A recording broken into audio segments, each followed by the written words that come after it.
Сайн байцгаана үзэгчдээ. Бидний бэлтгэн явуулдаг компьютер хичээлийн ээлж дугаар эхэлж байна. За энэ удаагийн хичээлээр бид өмнө хичээлээр үзсэн Word-ийн mail merge гэдэг хэрэгслийг үргэлжлүүлэн үзэх болно.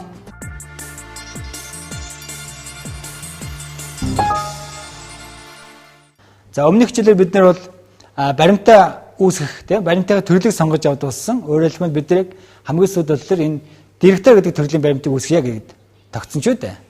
Харин бидний цаана болохоор үндсэн баримтын маань юу бол бэлтгэгдсэн байгаад байгаа. Өөрөөр би хин гэдэг оюутан тийм ээ. Ямар одоо оюутан хаана одоо ямар дүнтэй суралцж байгаа тийм ээ. За тэр тухай мэдээллийг агуулсан ийм гэрчлэгээ бичгээр бэлтгэсэн байгаа. За гэрчлэгээний үндсэн материал бол бэлэн болсон байгаа гэсэн тийм ээ. За ингээд хэдүүлээ цаашаа явъя. Үндсэндээ 6 алхамтай ийм үйл ажиллагааг бид эхлүүлсэн. Одоо бол бидний эхний шатн дээр дөнгөж баримтаа сонгож авчаад зогссон байгаа. За цааш нь үргэлжлүүлэхэд бид нар энд байгаа next гэсэн линкэнд дарах хэрэгтэй. Next гэхлээр бидний хоёр дахь алхам руу орж эхэлнэ. За хоёр дахь алхам дээр нь болохоор би яг ямар баримтыг ашиглах юм байдгийг зааж өгөх хэрэгтэй. Өөрөөр хэлбэл би одоо миний энэ ард нэгдсэн байгаа энэ гэрчлэгийг би ашиглах хэрэгтэй мó? Эсвэл би өөр төрлийн баримтаа шинээр үүсгэж авах юм аа те? Тэрийг би зааж өгөх хэрэгтэй. Тэгэхээр хамгийн ихний сонголт бол яг одоо нээсэн байгаа баримтыг ашиглах гэсэн юм сонголт байна. Хоёр дахь нь болохоор бэлэн темплетээс шинэ загвар, шинэ одоо баримтыг үүсгэж эхлүүлнэ гэсэн үг. Гурав дахь нь болохоор урд нь бичээ хадгалсан байгаа баримтыг ашиглан одоо яг энэ mail merge-ийн баримтыг үүсгэнэ гэсэн сонголт байгаа. Тэгэхээр бид нар бол эхний сонголтыг хийгээл тэгэл next-ийг дарах хэрэгтэй гэсэн үг. За эхний сонголтод нэгдсэн байгаа. Next дарахлаар дараачийн 3 дахь алхам руу орж иж байна. За гэрчлэгийн үндсэн материал бол бэлэн болсон байгаа гэсэн үг тийм ээ. Үндсэндээ бол 6 алхамтай ийм үйл ажиллагааг бид эхлүүлсэн. Одоо бол бид эхний шатн дээр дөнгөж баримтаа сонгож авчаад зогссон байгаа. За цааш нь үргэлжлүүлэхэд бид энд байгаа next гэсэн линкэнд дарах хэрэгтэй. Next гэхлээр бидний хоёр дахь алхам руу орж эхэлнэ. За хоёр дахь алхам дээр нь болохоор би яг ямар баримтыг ашиглах юм байдгийг зааж өгөх хэрэгтэй. Өөрөөр хэлбэл би энэ гэрчлэгийг би ашиглах хэрэгтэй мó? Эсвэл би өөр төрлийн баримтаа шинээр үүсгэж авах юм аа те? Тэрийг би зааж өгөх хэрэгтэй. Тэгэхээр хамгийн ихний сонголт бол яг одоо нээсэн байгаа баримтыг ашиглах гэсэн юм сонголт байна. Хоёр дахь нь болохоор бэлэн темплетээс шинэ загвар, шинэ одоо баримтыг үүсгэж эхлүүлнэ гэсэн үг. Гурав дахь нь болохоор урд нь бичээ хадгалсан байгаа баримтыг ашиглан одоо яг энэ mail merge-ийн баримтыг үүсгэнэ гэсэн юм сонголт байгаа. Тэгэхээр бид нар бол эхний сонголтыг хийгээл тэгэл next-ийг дарах хэрэгтэй гэсэн үг. За эхний сонголтод нэгдсэн байгаа. Next дарахлаар дараачийн 3 дахь алхам руу орж иж байна.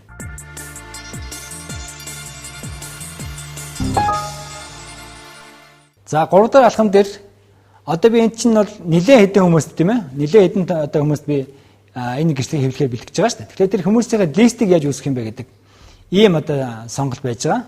За эхний сонголт нь болохоор бэлэн байгаа урд нь үүсгэсэн байгаа жагсаалтыг ашиглана. Өөрөөр хэлэх юм бол хүмүүс янз бүрийн мейлийн програм ашигладаг байгаа тохиолдолд тийм ээ. Ашиглаж байсан тохиолдолд өөрийнхөө байнга харцдаг хүмүүсийн жагсаалтыг үүсгэсэн байдаг шүү дээ. За бид нар ч гэсэн одоо гар утсан дээрээ өөрийнхөө байнга ярьдаг хүмүүсийнхээ утасны жагсаалтыг үүсгэхтэй адилхан. Тэгэхээр тэр бэлэн жагсаалтыг авах гэм болцоо байдгийн. За сая бол бид нар тэрийг сонгочоо browse гэсэн тавчиг дарсан. За browse тавчиг дарахлаар энэ select data source гэсэн юм цонхол нэгдэж байгаа. За data source дээрс бид нар тохон одоо баримтаа сонгож авах юм аа. За энэ бол урд нь үүсгэсэн байгаа бэлэн жагсаалт байгаа. За тэр жагсаалтыг сонгож аваад бид нар open тавчиг дарснаар миний одоо яг харьцдаг хүмүүсийн одоо юм бүртгэл гарч иж байгаа. За энэ би бүртгэлийг бол шууд ашиглаж болно. Хэрвээ энэ бүртгэл маань миний одоо хийж зүйл тохирч байвал тийм ээ. За эндээс би яг хэн хэнийг авах вэ гэдгийг урд талд нь яг энэ чеклж өгөөд за би тийм хүмүүсийн энэ материалыг илгээх юм а гэдэг байдлаар сонгож байна.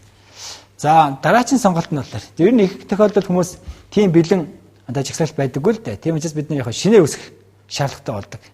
За тэгэхээр бид нар шинээр үүсгээд яаж оруулах вэ гэдгийг бол зааж өгье. За тэгэхээр бид нар шинээр үүсгэсэн 3 дахь сонголтыг сонгож авчаад тэгээд доолт нь яг энэ create гэсэн юм линк бол шинээр гарч ирдэг. Тэр create гэсэн линкэн дээр дарах хэрэгтэй байгаа. За энэ бол түрүүн бид нар яг бэлэн жагсаалт ашигласан гэсэн тохиолдолд энэ бол яг арай өөр болж өрсөлдөж байгааг харуулж байна. За одоо би яг шинээр үүсгэн шинэ лист үүсгэнийг сонгож явж байна. Тийм учраас бид нар create гэсэн энэ доотлын линкийг дарах хэрэгтэй.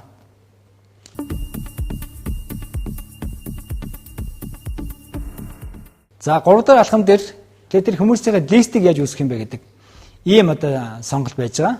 За эхний сонголт нь болохоор бэлэн байгаа урд нь үүсгэсэн байгаа жагсаалтыг ашиглана. Өөрөөр хэлэх юм бол хүмүүс янз бүрийн мейлийн програм ашигладаг байгаа тохиолдолд тийм ээ. Ашиглаж байсан тохиолдолд өөрийнхөө байнга харцдаг хүмүүсийн жагсаалтыг үүсгэсэн байдаг шүү дээ.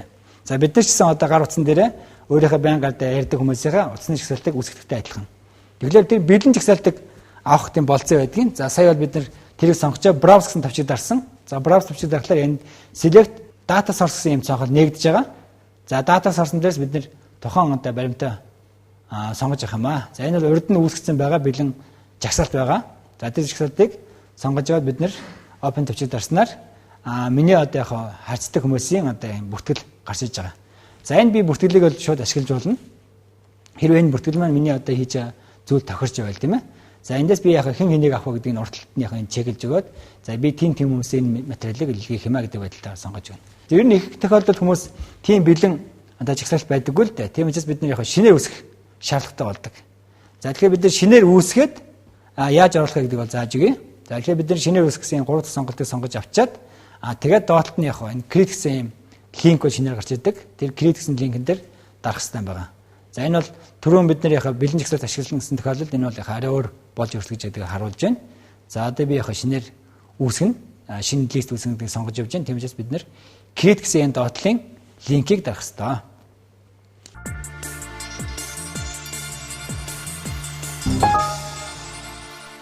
За create гэсэн линкийг дарахлаар би одоо шинэ харилцагчдын бүртгэлийг хийх юм бүртгэлийн нэг юм форм гарч иж байгаа. За энд бол тодорхой таны одоо талбараар бичигдсэн байж байна. Хүмүүс ер нь яг энэ дэр бол яг бэлэн жишээ нь болохоор хүмүүстэй холбоотой юм бүртгэл явуулахаар хийгдсэн байгаа тийм ээ. Хүний овог нэр за тэгээ хаяг адрес тэ харилцах хаяг одоо утасны дугаар тийм ээ. Ийм мэдээллүүдийг дэлгэрэнгүй бүртгэж зориулсан. Ийм одоо шинэ хуудас гарч ирдэг. Тэгэхээр яг энэ бол биднэрт бол тийм зохимжтой биш байна. Тэгэхээр бид нэг бол өөрчлөх хэрэгтэй. За customize гэсэн энэ тавчийг дарснаар бид нар энэ жагсаалтын одоо яг бол доторх агуулгыг өөрчлөх болцоотой болд юм аа. За customize дарсан байж байна. За customize дарчаа би бол яг энд байгаа тэр title тэ first name last name гэдгийн оронд яг өөртөө хэрэгтэй байдлаа би нэг өөрчилж болно. За үүнийд бол би яг одоо байгаа талбаруудыг нэрийн сэлийг явуулж болно л да. Эхний ээлжинд бол за би нэрийн сэлэх үйлдэл хийлээ. Replace гэдэг командыг дарж байна тийм ээ. За тэгмээд хамгийн эхлээд би яг овг гэдэг өгч юм тийм. Хамгийн эхлээд бид нар хүмүүсийн овг хэрэгтэй. Дараад нь бол нэр хийх хэрэгтэй. Бас яг бидний нэр replace гэдэг дарж агаад нэрийн бичээр оруулж гэж байна. За ингээ овг нэр за үүний дараагаар бид нарт болохоор тэр хүүхдийн одоо аль хичээлэн жилд сурсан те хичээлэн жилийнхэн тухай мэдээлэл оруулах хэрэгтэй. За гэгчлэнгээр саяын гэрчлэгээндээ бичигдэх хэрэгтэй талбаруудын утгуудыг бүгдээрээ бид нэг бүрчлээ энд зааж өгч оруулж өгнө. За энэ үлийг бүгдээрээ товчлоо хийчээ тийм ээ. Яг иймэрхүү байдалтай оруулах нь ойлгомжтой юм чинь. За ингээд бэлэн хийцэн байгаа байдалтайгаар энд харагдаж байна. Овог, нэр, за хичээлэн жил. За тэгээд дүн байгаа. За тэгээ хичээл хоёр хичээлийн үе байгаа. Тэгээд он байгаа сар байгаа тий. За сүүлд нь би өдрийг оруулахыг зориуд үлдээсэн байгаа. За хамгийн сүүлийн үеийг би нэрийн сэлээд за өдөр гэж өөрчлөөд окей дарчи. За үүнээс доошх одоо талбараар бид тэрэг үчээс тэрэг шууд арилгаж болно. Сонгож аваад delete тавчиг дараад байна. Тэгэхээр энэ талбараар арилж байгаа гэсэн. За ингээд энэ жагсаалтыг бүгдийг нь арилгаж өөрийнхөө яг хэрэгтэй жагсаалтыг үлээж авчаад бид нэр окей тавчиг дарснаар за одоо окей тавчиг дарах чинь тийм ээ. Окей тавчиг дарснаар бидний жагсаалт бол энэ арталт яг миний хүссэн байдлаар гарч иж байгаа. Овог нэр, за хичээлэн жил, дүн, хичээл 1, хичээл 2, он сар өдөр гэсэн ийм байдалтай үүсэж байна. За одоо энэ листийг бид нэр бүглэх ёстой. Би хичнээн хүнд явуулах чаа тийм хичнээн хүнд энийг хэмлэх чаа билээ. Тэр таваар би өөрөө бүглэх ёстой. Магадгүй би тухайн үед бол нэгэн зэрэг 10 20 хүнийхийг үүсгэж болно гэсэн. Тэгвэл би яг энийг нэг бүрчлэн бүглэн тийм 20 хүний мэдээллийг би энд бүглээд өөрөнгөсөн одоо ийм мэдээллийн базыг бүрдүүлж авах юм аа. За жишээ болгоод эхний 1 2 хүнийг бүглээд тэ цааш нь бол бас товчтой явуулчих. За овгийн бичнэ. За овгийн бичээ нэрийн бичээ доошоо яхаа. Заавал хулгайн шилжсэн ч болно. Эсвэл яхаа гарын дээрээс гарны тап тавчиг дараачийн талбарлаа шилжиж явж болно. За ингээ ийм байдалтай энэ бүх мөрөөдийг бид нар бол бүглэх ёстой. За бүглэж дуусаад яг энэ бичиж байгаа явцад энэ бол өөрөө хадгалагдахгүй шүү дээ. Тэгэхээр бид нар үүнийг бүглэж дуусаад дараачийн шинэ бичлэг оруулахаар одоо new item гэдэг дарангуут л энэ яхаа цаанаа өөрөө нэг бичлэг болж хадгалагддаг юм байна.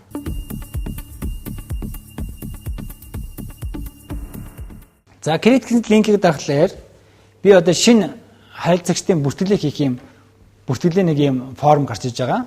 За энд бол тодорхой таны одоо талбараар бичигдсэн байж байна. Бэлэн жишээ нь болохоор хүмүүстэй холбоотой юм бүртгэл явуулахаар хийгдсэн байгаа тийм ээ. Хүний овог нэр, За тэгээ хаяг адрес тэ харилцах хаяг одоо утасны дугаар тийм ээ. Ийм мэдээллүүдийг дэлгэрэнгүй бүртгэж зориулсан. Яг энэ бол биднэрт бол тийм зохимжтой биш байна. Тэгэхээр бид нэг бол өөрчлөх хэрэгтэй. За customize гэсэн энэ тавчийг дарснаар бид нар энэ жагсаалтын одоо яг бол доторх агуулгыг өөрчлөх болцоотой болд юм аа. За customize-ыг дарсан байж гин.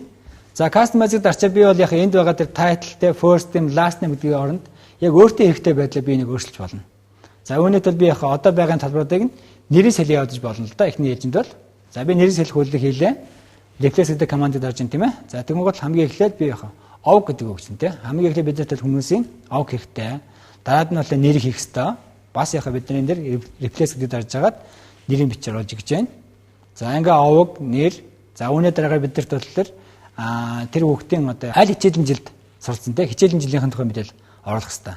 За гэгчлэнгээр саяын гэрчлэгэндээ бичигдэх хэрэгтэй. Талбаруудын утгуудыг бүгдээрээ бид нэг бүчлээ энд зааж өгч оруулж өгнө. За энэ үлийг бүгдээрээ товчлоо хийчээ тийм ээ.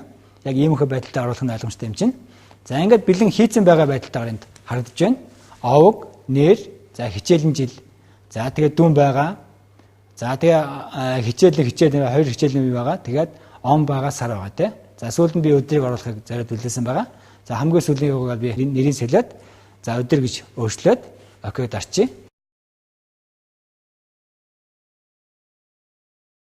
За үүнээс доошх одоо талбараар бид тэргүүчээс тэрэг шууд арилгаж болно. Сонгож аваад delete төвчийг дараад байна. Тэгэхээр энэ талбараар арилж байгаа гэсэн. За ингээд энэ жагсаалтыг бүгдийг нь арилгаж өөрийнхөө яг хэрэгтэй жагсаалтыг хүлээж авчаад бид нэр окей төвчийг дарснаар за одоо окей төвчийг дарах чинь тийм ээ. Окей төвчийг дарснаар бидний жагсаалт бол энэ артлт яг миний хүссэн байдлаар гарч иж байгаа.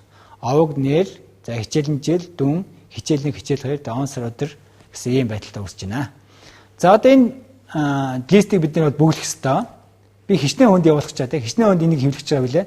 Тэр таваар би өөрөө бүглэх ёстой. Магадгүй би тухайн үед бол нэгэн зэрэг 10 20 хүнийхийг үүсгэж болно гэсэн. Тэгвэл би яг энийг нэг бүрчлэн бүглэн тийм 20 хүний мэдээллийг би энд бүглээд өөрөнгөсөн одоо ийм мэдээллийн базыг бүрдүүлж авах юм аа. За жишээ болгоод эхний 1 2 хүнийг бүглээд тэ цааш нь бол бас товчтой явуулчих. За овгийн бичнэ. За овгийн бичээр нэрийн бичээр доошоо яхаа. Заавал хулгайн шилжсэн ч болно. Эсвэл яхаа гарын дээрээс гарны тап төвчийг дараачийн талбарлаа шилжиж явж болно.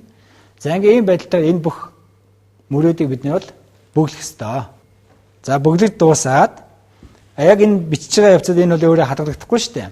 Тэгэхээр бид нар үүнийг бүглэж дуусаад дараачийн шинэ бичлэг оруулахаар new item гэдэг дарангуут л энэ яхаа цаанаа өөрөө нэг бичлэг болж хадгалагддаг юм байна.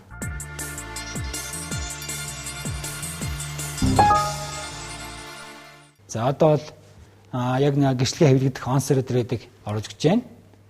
Яг энэ тухайн нэг хүнийх шүү дээ. Тэг хүн чинь өөрөөр онсер өдөр авсан байж болно. Өөрөөр дүнтэй байгаа тийм ээ. Өөрөөр хичээл сонгосон байгаа.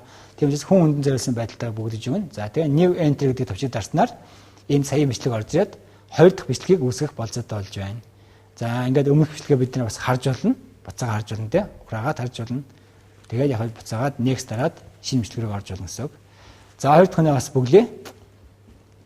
Бас дахиад яхаа хоёр дахь шинэнийхээ овгны за тэгээд аль хичээлийн жилд суралцсан тэр бүгдийг бүглээд ингэ явуулна. За гэгчлэнгээр энэ үйлдэлийг бид нэр яхаа тавчлаад нэг мөсөн одоо 4 хүнийг оруулсан байдалтайгаар харуулж байна. Бид нарт нийтдээ бол 4 хүний мэдээлэл оруулаад гүйцэтсэн байгаа. За тэрийг яг энэ төр нь бий болгоо урагшны хашин гүйлгээд бичлэгээ урагшны хашин гүйлгээд харж болно. За ингээд би бол жишээн дээр бол 4-ийг хэлээ. Та бүхэн бол хэдэн ч хүнийхийг оруулж болно. За ингээд өөрсдөө бүгдийн юг мэдээллийн базыг бүрдээд дууссан гэж үзэх юм бол бид нэр цаашаа үргэлжлэн одоо дарах хэрэгтэй.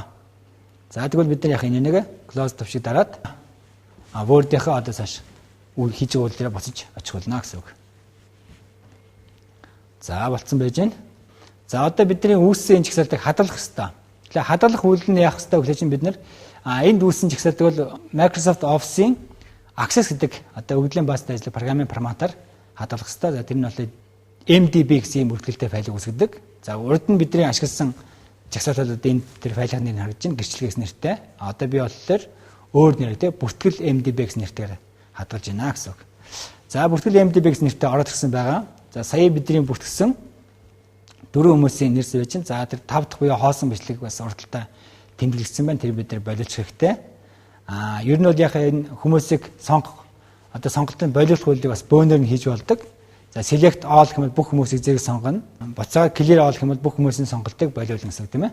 За ийм байдалтай бид нар бол сонголтыг болиулах эсвэл бүгдэн зэрэг сонгох гэсэн ийм үйлдэл бол бас хийж болно. Эсвэл би магадгүй энэ тохиолдлынхаа 4 хүн байгаа болохоос ш олон хүн байгаа тохиол би өөрөө гараар бас зааж болно.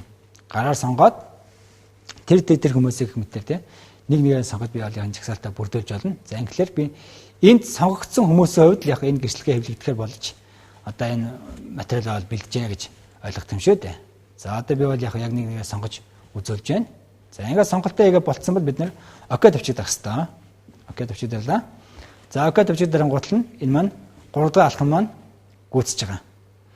За ингээд бид нар энэ мэйл мержийн 3 дахь алхмыг гүйцээснээр бид нар үндсэндээ бол яг жагсаалтаа бэлэн болгож байгаа гэсэн үг.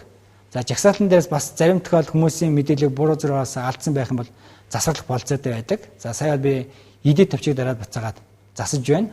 Өөрөөр нэг хүүхдийн дүн бол яг дээшлэл тийм ээ. Үнэлгээтэй 95 гэсэн оноотой болгож одоо дээшлэж өгч байна. Өөрчилж өглөө.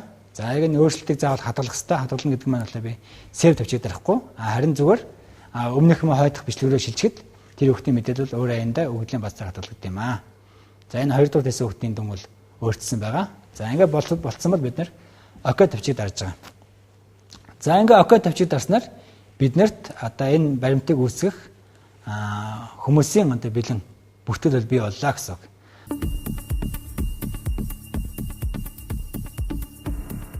За одоо бол яг нэг гэрчлэгээ хэвлэгдэх on server гэдэг оруулж гэж байна. Яг энэ тухайн нэг хүнийх шүү дээ. Тэг хүн чинь өөрөөр on server авсан байж болно. Өөрөөр дүнтэй байгаа тийм ээ. Өөрөөр хичээл сонгосон байгаа. Тиймээс хүн хүндэн зориулсан байдалтай бүгдэж өгнө. За тэгээ new entry гэдэг төвчийг дарснаар энэ саяын бичлэг орж ирээд 2 дахь бичлэгийг үүсгэх болцоотой болж байна. За ингээд өмнөх бичлэгээ бид нар бас харж болно. Буцаага харж болно тийм. Ураагаад харж болно. Тэгээд яг буцаагаад next дараад шинэ бичлэг рүү орж болно гэсэн үг. За 2 дахь нь бас бүглээ. Бас дахиад яг 2 дахь шинэнийхээ овгны за тэгээд аль хичээлийн жилд суралцсан тэр бүгдийг бүглээд ингэ явуулна. За гихчлэнгээр энэ үйлдэлийг бид нэр тавчлаад нэг мөсөн одоо 4 хүнийг оруулсан байдалтайгаар харуулж байна.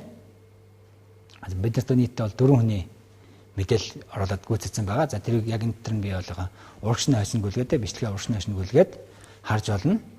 За ингээд би бол жишээн дээр бол 4-ийг хэлээ. Та бүхэн бол хэдэн ч хүнийхийг оруулж болно. За ингээд өөрсдөө бүгдийг юг мэдээллийн базаа бүгдээ дууссан гэж үзэх юм бол бид нэр цаашаа үргэлжлэн одоо дарах хэрэгтэй. За тэгвэл бид нар яг энэ нэг close төвшиг дараад Word-ийнхаа одоо цааш хийж байгаа үйл дээр буцаж очих болно гэсэн үг. За болцсон байж байна. За одоо бидний үүссэн жагсаалтыг хадгалах хэрэгтэй. Тэгэхээр хадгалах үйл нь яах хэрэгтэй гэхэл чинь бид нар энд үүссэн жагсаалтыг бол Microsoft Office-ийн Access гэдэг одоо өгөгдлийн баазтай ажиллах програмын форматаар хадгалах хэрэгтэй. За тэр нь бол MDB гэсэн юм бүртгэлтэй файлыг үүсгэдэг. За урд нь бидний ашигласан жагсаалтууд энэ тэр файлын харагдаж байна. Гэрчлэгээс нэртэй. Одоо би болохоор өөр нэртэй бүртгэл MDB гэсэн нэрээр хадгалж байна гэсэн үг. За бүртгэл MDB гэсэн нэртэй ороод ирсэн байгаа. За сая бидний бүртгэсэн 4 хүмүүсийн нэр сувж чинь. За тэр 5 дахь буюу хоосон бичлэг бас урдталтаа тэмдэглэсэн байна. Тэр бид нэр боловч хэрэгтэй. Ер нь бол яг энэ хүмүүсийг сонгох одоо сонголтын боловсруулалтыг бас бөөнөр нь хийж болдог. За select all гэмэл бүх хүмүүсийг зэрэг сонгоно. Буцаад clear all гэмэл бүх хүмүүсийн сонголтыг болиулна гэсэн үг тийм ээ. За ийм байдалтай бид нар бол сонголтыг болиулах эсвэл бүгдэн зэрэг сонгох гэсэн ийм үйлдэл бол бас хийж болно. Эсвэл би магадгүй энэ тохиолдлынхаа 4 хүн байгаа болохоос ш олон хүн байгаа тохиол би өөрөө гараар бас зааж өгч болно. Гараар сонгоод тэр хүмүүсийг мэдээр тийм нэг нэгээр сонгоод би олонхын жагсаалтаа бүрдүүлж болно. За ингээр би энд сонгогдсон хүмүүсийн хувьд яг энэ гэрчлэгээ хэвлэгдэхээр болж одоо энэ материалаа бэлдэж гэнэ гэж ойлгох юм шүү дээ. За одоо би бол яг нэг нэгээр сонгож үзүүлж байна. За ингээд сонголтоо хийгээ болцсон бол бид нэр окей төвчийг дарах хэрэгтэй. Окей төвчийг дарлаа. За окей төвчийг дарангуут нь энэ маань 3 дахь алхам маань гүйцэж байгаа. За ингээд бид нар энэ мэйл мержийн 3 дахь алхмыг гүйцээснээр бид нар үндсэндээ бол яг жагсаалтаа бэлэн болгож байгаа гэсэн үг. За жагсаалтан дээрс бас зарим тохиол хүмүүсийн мэдээлэл буруу зурагаас алдсан байх юм бол засаглах болцоотой байдаг. За сая би edit төвчийг дараад буцаагаад засаж байна. Өөрөөр нэг хүүхдийн дүн бол яг дээшлэл тийм ээ. Үнэлгээтэй 95 гэсэн оноотой болгож одоо дээшлэж өгч байна. Өөрчилж өглөө. За яг энэ өөрчлөлтийг заавал хадгалах хэрэгтэй. Хадгална гэдэг нь болохоор би сэв тавьчих дарахгүй. Харин зүгээр өмнөх юм хойдох бичлэгрөө шилжихэд тэр хүүхдийн мэдээлэл өөр аяндаа өгөгдлийн базар хадгалдаг юм аа. За энэ 2 дугаар тэсийн хүүхдийн дүн бол өөрчлөсөн байгаа. За ингээд болцсон бол бид нэр окей тавьчих дарж байгаа.